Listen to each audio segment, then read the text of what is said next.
Then Pilate took Jesus and flogged him. And the soldiers twisted together a crown of thorns and put it on his head and arrayed him in a purple robe. They came to him, saying, "Hail, King of the Jews!" and struck him with their hands. Pilate went out and said to them, "See, I am bringing him out to you that you may know that I find no guilt in him." So Jesus came out wearing the crown of thorns and the purple robe. Pilate said to them, "Behold the man." Then the chief priests and the officers saw him, and they cried out, "Crucify him! Crucify him!" Pilate said to them, "Take him yourselves and crucify him, for I find no guilt in him."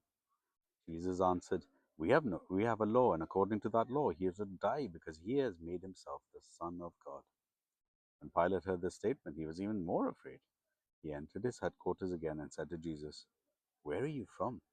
Jesus gave him no answer. So Pilate said to him, "You will not speak to me? Do you not know that I have authority to release you and authority to crucify you?" Jesus answered him, "You would have no authority over me at all unless it was given to you from above. Therefore, he who delivered me over to you has the greater sin." From then on, Pilate sought to release him, but the Jews cried out, "If you release this man, you are not Caesar's friend. Everyone who makes himself king opposes Caesar." When Pilate heard these words, he brought Jesus out and sat down on the judgment seat in a place called the Stone Pavement, in Aramaic Gabbatha. Now it was a day of preparation of the Passover. It was about the sixth hour. He said to the Jews, "Behold, your king." They cried out, "Away with him! Away with him! Crucify him!" Pilate said to them, "Shall I crucify your king?"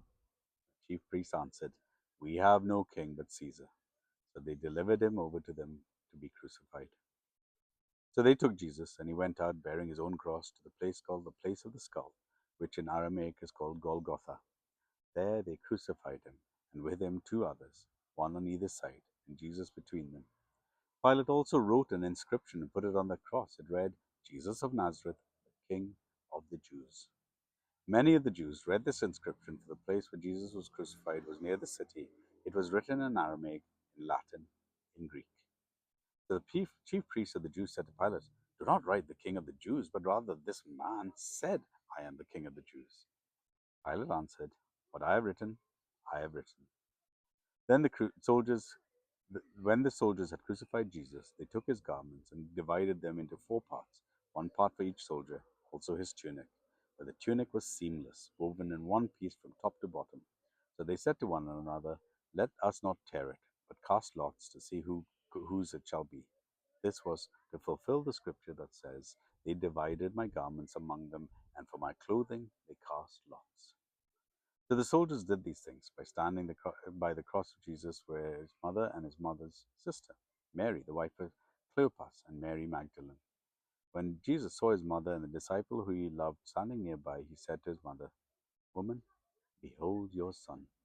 Then he said to the disciple, "Behold your mother." And from that hour the disciple took her to his own home. After this, Jesus, knowing that all was finished, said, to fulfill the scripture, "I thirst." A jar full of sour wine stood there, so they put a sponge full of the sour wine on a hyssop branch and held it to his mouth. When Jesus had received the sour wine, he said, "It is finished." And he bowed his head and gave up his spirit. Since it was a day of preparation, so that the bodies would not remain in the cross on the Sabbath, for the Sabbath was a high day, the Jews asked Pilate that their legs might be broken and that they may be taken down.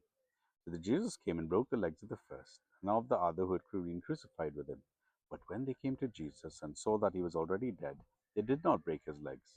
But one of the soldiers pierced his side with a spear, and at once there came out blood and water. He who saw it was borne witness. His testimony is true, and he knows that he is telling the truth, that you also may believe. For these things took place that the scriptures might be fulfilled. Not one of his bones will be broken.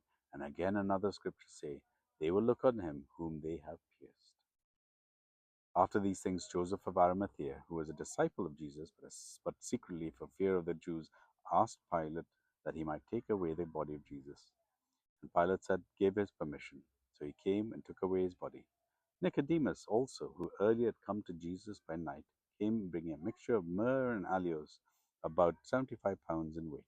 So they took the body of Jesus and bound it in linen cloths with the spices, as is the burial custom of the Jews.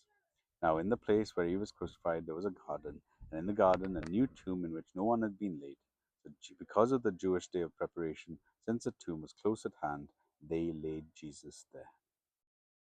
John chapter 19.